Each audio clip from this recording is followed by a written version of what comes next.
लेकिन चित्तौड़ के किले में एक ही दिन में 2-3 घंटे में 30,000 मुगल सम्राट अकबर की सेना ने 30,000 जनता का कत्ल कर दिया।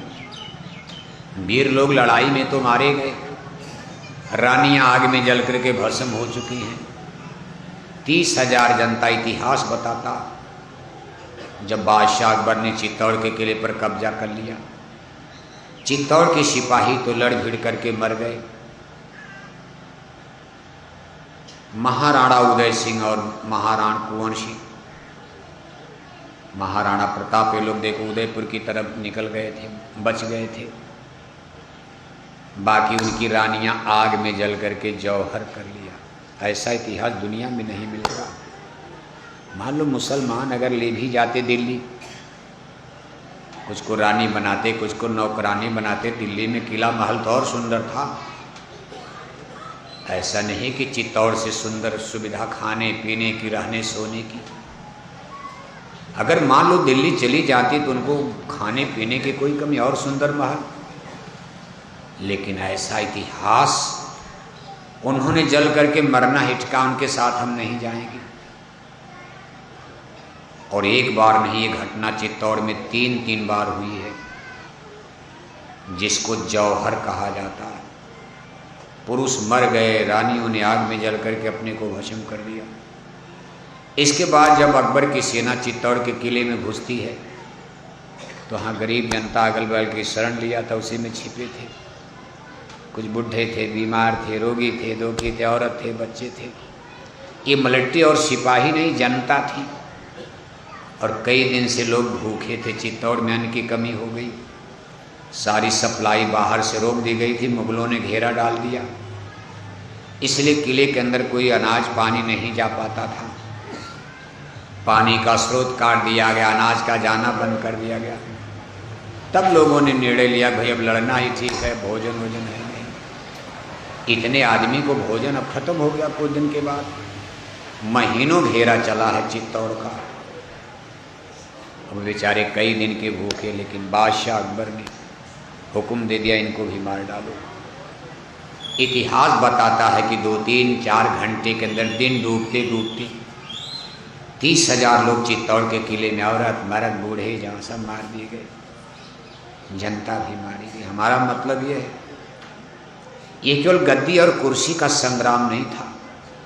जब मुसलमान भारत में नहीं आए थे तब भी राजा महाराजा राजपूताना में लड़ते थे। मारवाड़ के राजा आमेर से लड़ते थे, जो बाद में जयपुर बन गया। पहले उसको आमेर राज्य कहा जाता था। मारवाड़ के राजा आमेर से लड़ते थे, आमेर के राजा चित्तौड़ से लड़ते, लेकिन सब हिंदू राजा थे। उस समय जनता कहती थी, कोई भी होए हमें कहानी, आमेर जीत जाए तब भी कोई हर्जा नहीं, चित्तौड़ जीत गया तब भी कोई हर्जा नहीं, अगर चित्तौड़ आमेर के राजा के अधीन चला गया तब भी कोई चिंता, क्योंकि सब राजाओं का धर्म हिंदू धर्म है। सब राम को मानते हैं, कृष्ण को मानते हैं, रामायण गीता मानते। लेकिन जब मुसलमान भारत में आए, इन्होंने जब लड़ाइयाँ लड़ी तो भारत की जनता के अंदर एक चिंता आ गई कि मान लो चित्तौड़ पर अकबर का, मुसलमानों का राज हो जाएगा तो हमारा किला महल तो जाएगा ही, हमारा धर्म बदल सकता है। क्योंकि मुसलमान राम कृष्ण को मानते नहीं, मुसलमान रामायण गीता मानेंगे नहीं। हम गाय माता की पूजा करते हैं और मुसलमान हमसे कहेंगे गाय को मारो। इसलिए भारत की जनता में एक क्रांति खड़ी होती है, और ये क्रांति 700 वर्ष तक गिरते पड़ते, कभी तेज हो जाती थी, कभी बुझ जाती थी, क्योंकि मुगल ताकत में थे। दिल्ली पर उनका कब्जा हो गया था, भारत के राजा आपस में लड़ भिड़ कर कमज़ोर हो गए थे। फिर भी लोगों ने लड़ा है। इतिहास, आप चित्तौड़ में रहते हो, इसमें एक बहुत बड़ा नाम चित्तौड़ का भी आता है। बहुत छोटी रियासत थी महाराणा प्रताप की। आपको सुन करके ताज्जुब होगा, महाराणा प्रताप का चित्तौड़, मेवाड़ जिसको कहते, चित्तौड़ तो उनका राजधानी थी। मेवाड़ एक स्टेट था, मेवाड़ क्षेत्र, और उनके पास प्रजा कितनी थी? करीब 3.5 लाख। बताओ कितना छोटा राज था मेवाड़। 3.5 लाख पूरी आबादी थी। 3.5 लाख लोगों से ही चित्तौड़ के किले का खर्चा भी चलाना। जब पूरी जनता ही हमारे पास 3.5 लाख, कितनी बड़ी फौज बने, 1 लाख की बनाई जाएगी। 3.5 लाख में कितने बुढ़े हैं, कितनी औरतें हैं, कितने बच्चे हैं। सब लोग तो तीर तलवार चलाएंगे नहीं, छांट छांट कर सिपाही बनाया जाता था, मिलिट्री। और मान लो अगर बहुत बड़ी मिलिट्री बना ली, खर्चा कहाँ से आएगा? बहुत ज़्यादा अगर फौज भी बना ली जाए, उनको खाना पीना तनख्वाह कहाँ से दी जाएगी? इसलिए महाराणा प्रताप की फौज भी कम थी। 6,000 10,000 तक जाते जाते काम खत्म। उधर दिल्ली की फौज आ रही है, लाखों की फौज है। और सबसे बड़ी बात, तमाम राजा उनके साथ चले गए राजपूताना के, आमेर के राजा। सबसे पहले तो आमेर के राजा ने ही उनकी शरण ले लिया। बीकानेर के राजा, जैसलमेर के राजा, बाड़मेर के राजा सब उधर चले गए। महाराणा प्रताप तब अकेले पड़ गए थे, फिर भी उनका नाम आता। क्या लड़ेंगे छोटी सी टुकड़ी लेकर? फिर भी जितना उनसे हो सका उन्होंने किया, इतिहास में अमर हो गए। हल्दी घाटी एक ऐतिहासिक जगह देखो, अमर हो गई। जीतने की तो कोई संभावना ही नहीं थी। कैसे कोई जीत पाया? अकबर के पास तोप है, बड़ी बड़ी बंदूकें, हथियार, हाथी घोड़ा सब कुछ, और इनके पास क्या तीर तलवार धनुष बाण से क्या लड़ाई होगी? फिर भी कमाल का काम किया उन्होंने, इसलिए इतिहास में अमर हो गए। इस तरह बहुत सारे नाम आते। उत्तर भारत में देखो, औरंगजेब का जमाना आते, गुरु गोविंद सिंह लड़ पड़े। दक्षिण में शिवाजी महाराज औरंगजेब के ज़माने में मोर्चा संभाले। ऐसे लड़ते भिड़ते झगड़ते जाते जाते मुसलमान कमज़ोर हो गए। फिर तार से गिरे, खजूर पर आ गए, अंग्रेज भारत में आ गए, वो ईसाई धर्म लेकर आए। देखो धर्मों का परिवर्तन। आप अभी धर्म के बारे में समझ नहीं पा रहे हिंदू लोग, बस आप घंटे घंटा बजाए जा रहे और 1-1 किलो मछली। बहुत बड़ी गलती आप कर रहे हो। ये धर्म है ही नहीं। भगवान राम ने कभी मांस खाया था? नहीं। भगवान जोगेश्वर श्री कृष्ण जी महाराज मांस खाते थे?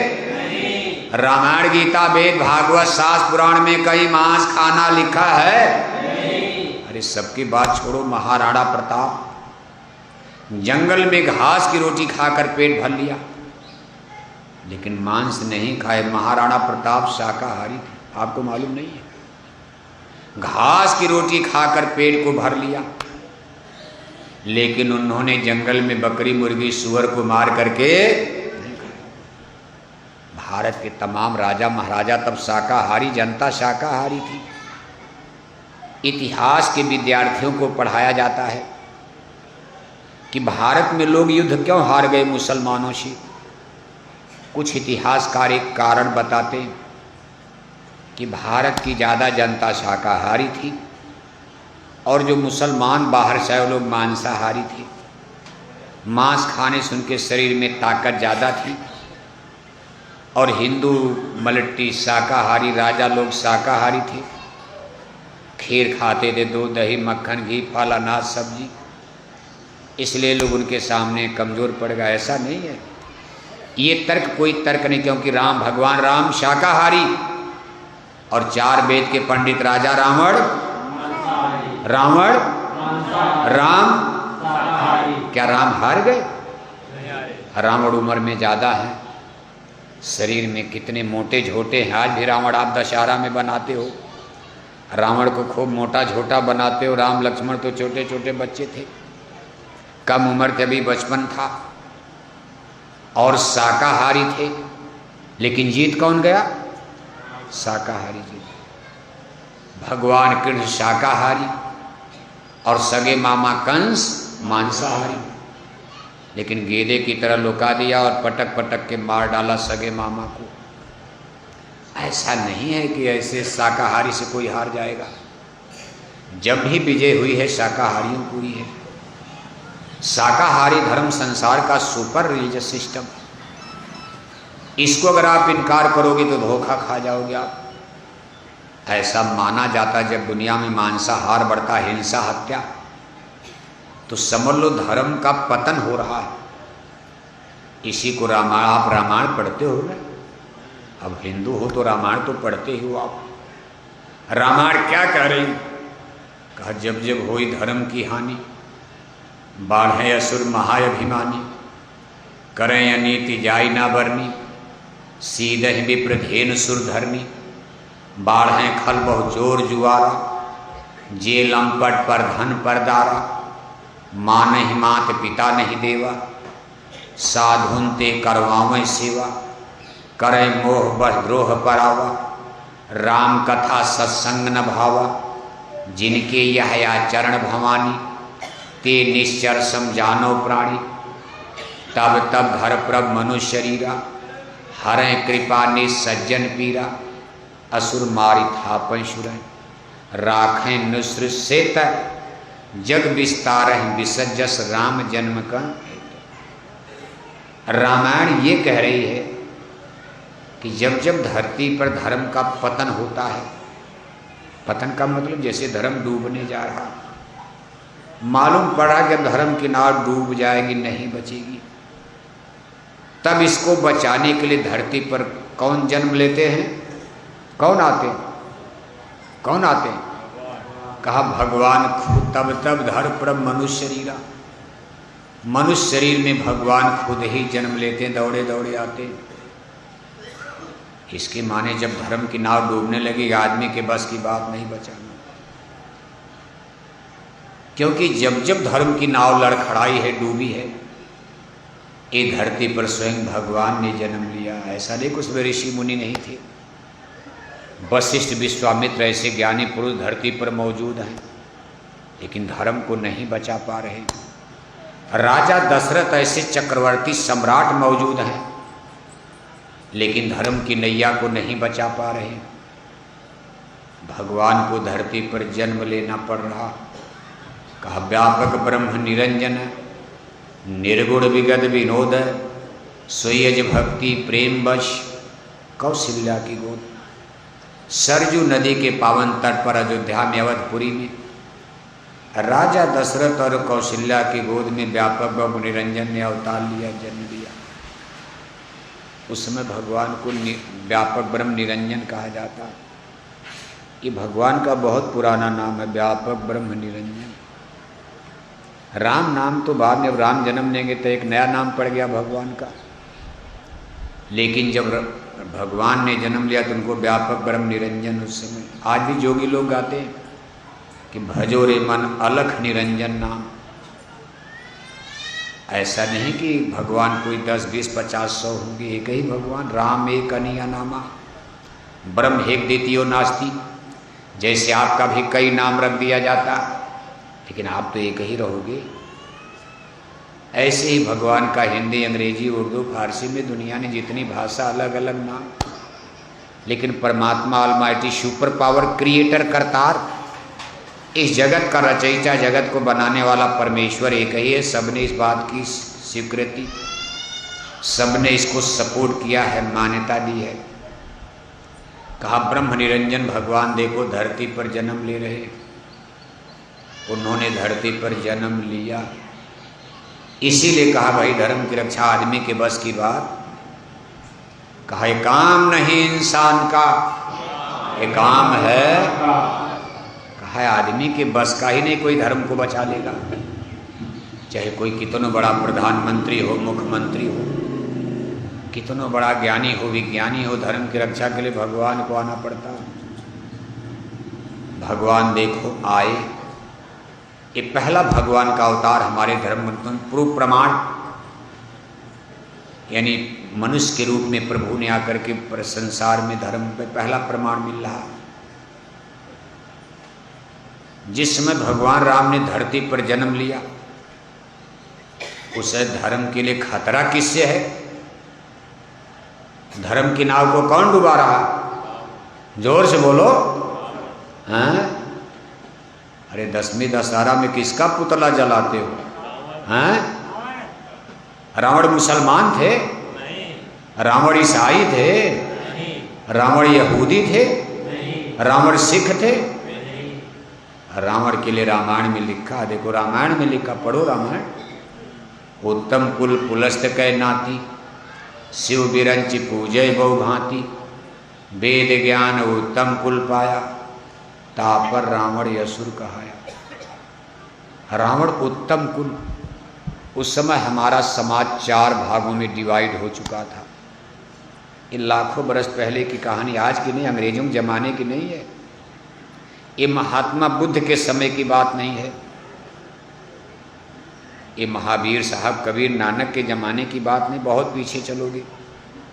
लाखों बरस पहले त्रेता युग, त्रेता काल खंड में रावण के लिए लिखा गया भाई उत्तम कुल, ब्राह्मण कुल में उनका जन्म हुआ। तब ब्राह्मण, हिंदू धर्म में ब्राह्मणों को सुपर कास्ट, सबसे श्रेष्ठ दर्जा दिया गया, आज भी माना जाता। कुछ लोग मानते, इसी पर तो झगड़ा खड़ा हो गया।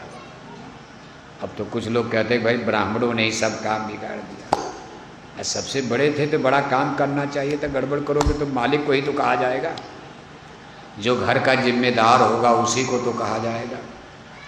सब स्कूल के बच्चे फेल हो गए तो मास्टर को ही तो कहा जाएगा, माता पिता को कोई कमेंट करने तो जाएगा नहीं कि मास्टर साहब आपने क्या पढ़ा, सब बच्चे फेल हो गए। अरे 2-4 तो पास होना चाहिए था। इसके मतलब है कि मास्टर ने सही ज्ञान, अगर धर्म डूबेगा, लड़खड़ाएगा तो ब्राह्मणों को दोष, देश की जनता को कष्ट मिल रहा, तकलीफ मिल रही। और हमारे धर्म गुरु लोग तो जनता सवाल तो करेगी ही। खैर विषय बात का होगा, अभी तो नेता लीडर खुद कर, हमको उस पर नहीं जाना। रावण के लिए देखो, ब्राह्मण जाति में जन्म हुआ, 4 वेदों के ज्ञान, छोटे मोटे पंडित पुरोहित नहीं है, 4 वेदों के जानकार पंडित हैं। पूजा भी खूब कर रहे ब्रह्मा, शिव बिरंच पूजे वो भांति। रावण ब्रह्मा और शंकर की पूजा करते थे, भगवान विष्णु की पूजा वो नहीं करते। क्यों नहीं करते? वो उसके पीछे बहुत बड़ा कारण है। भगवान विष्णु से उनकी नहीं पटती थी। जैसे आज भी हिंदू धर्म में देखते कुछ लोग शैव मत को मानते, अब तो बहुत गड़बड़ हो गया। हिंदू धर्म में एक है शैव मत। शैव मत का मतलब जिसमें भगवान शंकर के पुजारी उन्हीं की पूजा करते, शैव मत उसको कहते। एक वैष्णव पंथ है जिसमें केवल भगवान विष्णु की पूजा की जाती। एक अष्टांगी देवी का, जिसको नवरात्रि में 9 दिन की देवी, 9 रूप में देवी की पूजा लोग करते, देवी मैया के पुजारी। और अलग अलग प्रांतों में जाओगे तो कहीं किसी, जैसे आपके राजस्थान में बाबा रामदेव की पूजा की जाती है। क्यों की जाती है?